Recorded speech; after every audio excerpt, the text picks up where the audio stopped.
नमस्कार दोस्तों, मैं सुरेश कश्यप एक बार आप सभी का फिर स्वागत करता हूं। और आज मैं अपने कार्यक्रम बोल खोल अभियान के तहत आज कुछ और नए मामले हैं जो भ्रष्टाचार किससे हैं और उन मामलों का खुलासा एक बार फिर आप सबके सामने आज हम करने जा रहे हैं। तो जैसा कि राम सिसोदिया जी हमारे साथ आज फिर मौजूद हैं और राम सिसोदिया बताएंगे आपको तिमारपुर वार्ड 12 के गांव वजीराबाद में और कौन कौन सी ऐसी गलियां हैं जिसमें कि भ्रष्टाचार हुआ है। तो आइए इसकी जानकारी लेते हैं राम सिसोदिया जी से। तिमारपुर वार्ड के अंदर जो निगम पार्षद हैं अमृता सागवान जी, उनके फंड से वजीराबाद की गली नंबर 13/1 के अंदर एक टेंडर पास हुआ था 2019-20 के अंदर। इसका जो वर्क ऑर्डर नंबर है वो है 258 नंबर। इसका जो एक्चुअल अमाउंट है वो है 11,59,252 रुपये। अब निगम पार्षद जी का कहना ये है कि ये गली उन्होंने बनाई है। इसका एक दूसरा पहलू और है, इसी गली का यही टेंडर पंकज पुष्कर के फंड से भी पास हुआ है। पंकज पुष्कर जी का जो फंड से पास हुआ है इसका वर्क ऑर्डर नंबर 258 है। इसकी डेट भी 4/1/2020 है वर्क ऑर्डर की। और इसका जो अमाउंट है इसमें एस्टिमेट अमाउंट दिया हुआ है 15,86,000 रुपये का। अब पंकज पुष्कर जी का भी कहना ये, अब हम लोगों ने जब स्थानीय निवासी वहाँ पर जाकर पता किया तो उनका कहना ये था कि ये जो भी गली बनी है ये पंकज पुष्कर जी के फंड से बनी है।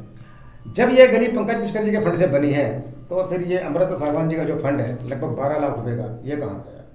इसी के साथ एक गली नंबर 15 है। 15 नंबर गली के अंदर एक निगम पार्षद जी का टेंडर पास हुआ है जिसका वर्क ऑर्डर नंबर है 85 यानी कि 85।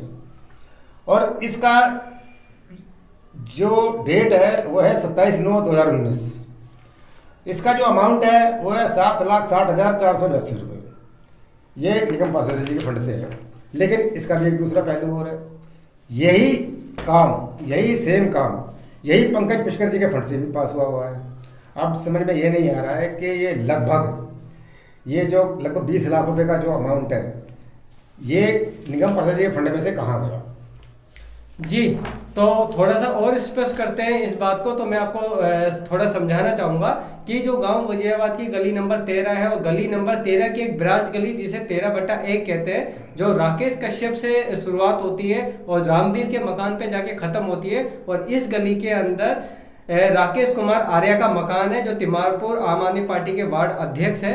तो उस गली की ये बात है और उस गली का निर्माण जो होना था ये इसमें डबल टेंडर किए गए। एक टेंडर में एमएलए पंकज पुष्कर जो थे उनके फंड को दिखाया गया है कि उनके द्वारा बनाई जा रही है, लेकिन इसकी एक दूसरी कॉपी जो तिमारपुर निगम पार्षद के फंड की जानकारी जो आरटीआई से मिली है, जो एमसीडी ने दी है, तो उसके अनुसार ये निगम पार्षद के फंड से भी यही गली का टेंडर हुआ है। तो किसी एक टेंडर से ये गली बनी है जो कि एमएलए पंकज पुष्कर है, लेकिन जो निगम पार्षद के फंड की जो जिक्र इन आरटीआई से मिल रहा है तो ये पैसा कहाँ गया, कब खर्च हुआ, ये आज भी संदेह के घेरे में, जिसकी हम लिखित शिकायतें भी डिपार्टमेंट से कर रहे हैं। इसके अलावा गली नंबर 15 की एक गली है जो सुरेंद्र भट्टेवाले के नाम से जानी जाती है, वो गली भी लगभग इसी तरीके का घोटाला उसमें भी है। उसमें भी डबल टेंडर है। पंकज पुष्कर के टेंडर में भी उस गली का नाम है और निगम पार्षद के टेंडर में भी उसी गली का नाम है, लेकिन वो जो गली बनी है वो निगम पार्षद के फंड से बनी है या वो फिर एमएलए फंड से बनी है।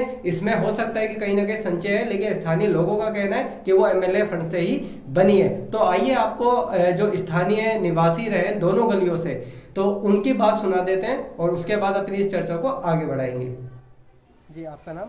आर.के. आर्य। आर.के. आर्य जी, आपकी जो ये गली है इस गली का एड्रेस राकेश कश्यप से लेके रामवीर तक गली है, क्या ये यही गली है? हाँ, यही गली है। अच्छा, आप बता सकते हैं कि ये गली कब बनी थी और किसके फंड से बनी थी? जी, ये गली अभी 3-4 महीने पहले बनी है और ये गली एमएलए हेड फंड से बनी है। तो इसमें एक आरटीआई एक्टिविस्ट राम सिसोदिया है, उनके पास कुछ पेपर हैं जो आरटीआई से प्राप्त हुए हैं, उसमें लिखा है कि ये गली निगम पार्षद के फंड से बनाई गई है। जी, ये गली निगम पार्षद के फंड से नहीं, एमएलए हेड फंड से बनी है। निगम पार्षद का इस गली में 1 रुपये का भी फंड नहीं लगा है।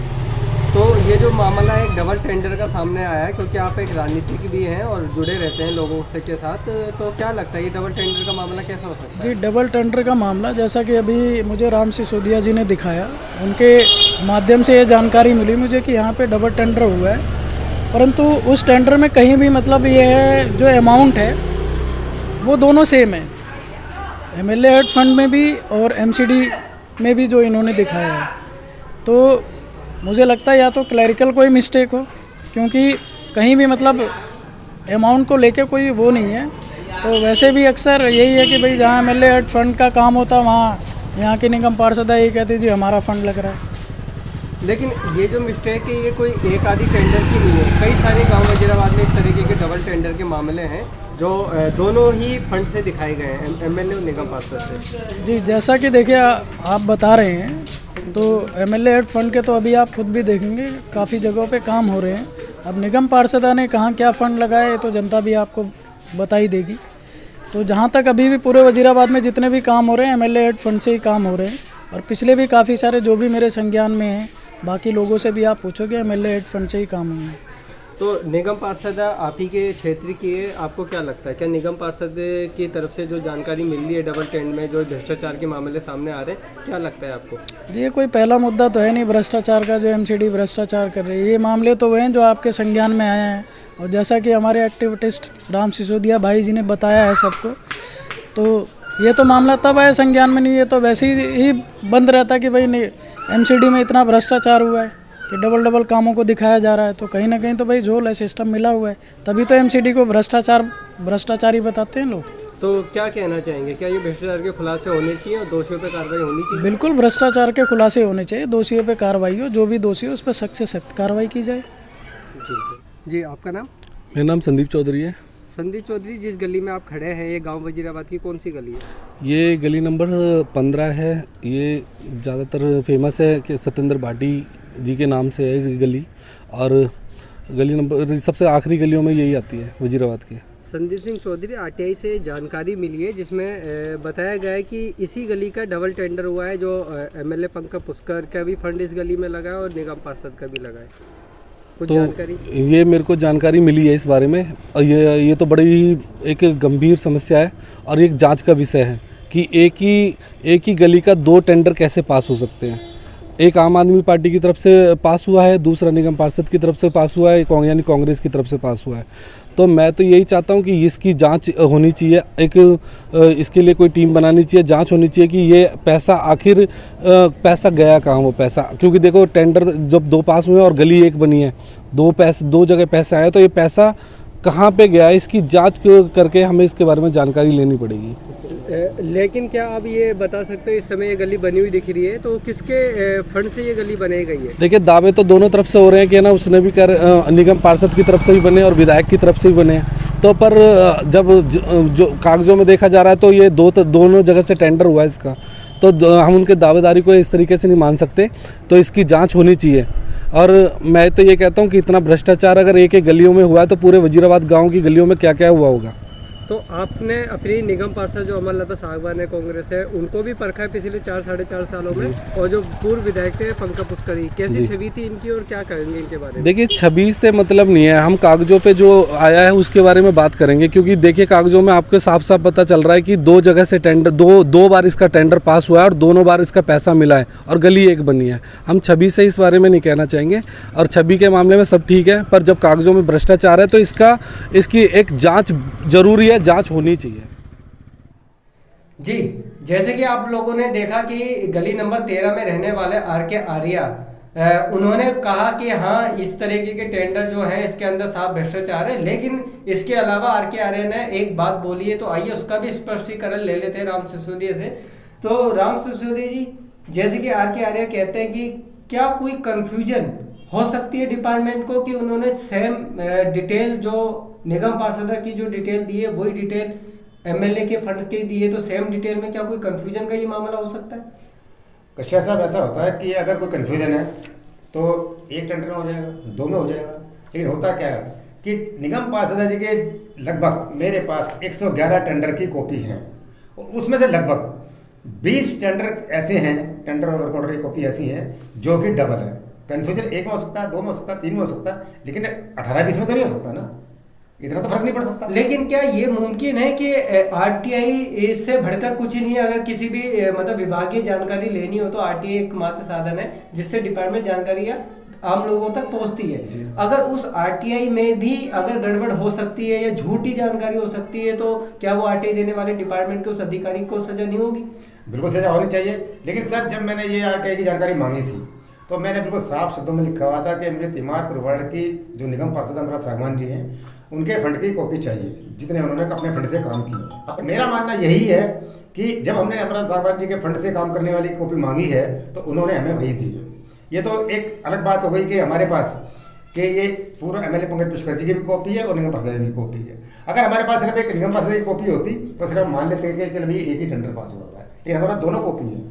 तो अब मान लिया जाए कि आपने आरटीआई से जानकारी मांगी एफसीडी डिपार्टमेंट से कि निगम पार्षद के फंड से होने वाले विकास कार्यों की जानकारी आपने उनसे मांगी, तो उस पे आपको जो ये कॉपी दी है उसके अंदर ये सारे टेंडर लिखित में है। जी। उसी तरीके से जो पंकज पुष्कर की जो आपने पूरी तिमारपुर विधानसभा की आरटीआई की कॉपी में एमएलए फंड की जानकारी मांगी, वो भी कॉपी आपके पास है, जी। जो वो भी एमसीडी ने दी है। जी। और दोनों को जब मैच किया आपने तो जी। आपने पाया कि कई ऐसे गलियों के नंबर, नाम और नंबर है जो एक ही गली है लेकिन दोनों के अलग अलग टेंडर उसमें हुआ है। तो जैसे कि देख सकते हो कि इसमें कोई कंफ्यूजन नहीं है, क्योंकि कम से कम 20 से 22 मामले हैं, लेकिन जो 110 टेंडर की अगर उसके अंदर लिस्ट है उसमें से 20 मामले इस तरीके से दिखाई दे रहे हैं जो डबल टेंडर के। तो ये एक सोची समझी एक रणनीति के तहत किया गया भ्रष्टाचार हो सकता है। और इसके अलावा क्या ये कहानी भ्रष्टाचार की जो चल रही है तिमारपुर क्षेत्र में, यह थम जाएगी या अभी भी इसमें बहुत सारे मामले अभी छुपे हुए हैं? कश्यप साहब, ऐसा है कि अभी हम लोगों ने लगभग तिमारपुर वार्ड के 7, 8, 9 के आसपास मामले उठाए हैं। और अभी मैंने आपको बताया कि हमारे पास डबल टेंडर की लगभग 18 से 20 टेंडर की ऐसी कॉपी है जिसमें कि डबल टेंडर है। डबल टेंडर के अगर अभी जब काम पंकज पुष्कर जी के फंड से हो रहा है और निगम पार्षद जी का फंड है तो इसका मतलब ये फर्जी टेंडर हो गया। अब फर्जी टेंडर हो गया तो ये फर्जी टेंडर के अकॉर्डिंग जितने भी एमसीडी कर्मचारी हैं जिन्होंने ये टेंडर वर्क ऑर्डर पास किए हैं, मेरा अपना मानना है कि उन जैसे ऐसे भ्रष्ट लोगों के खिलाफ सख्त से सख्त कार्रवाई करनी चाहिए। जी, राम सिसोदिया जी अपनी तरफ से पूरी कोशिश कर रहे हैं कि जितना भी भ्रष्ट अधिकारी एमसीडी में मौजूद है और जिस प्रकार से ये लिखित शिकायत कर रहे हैं, अपनी हर एक वीडियो के बाद एक लिखित शिकायत करते हैं डिपार्टमेंट को जिसमें जांच करने की बात कही होती है और जो भी जनता का नुकसान हुआ उसकी भरपाई की बात की गई होती है।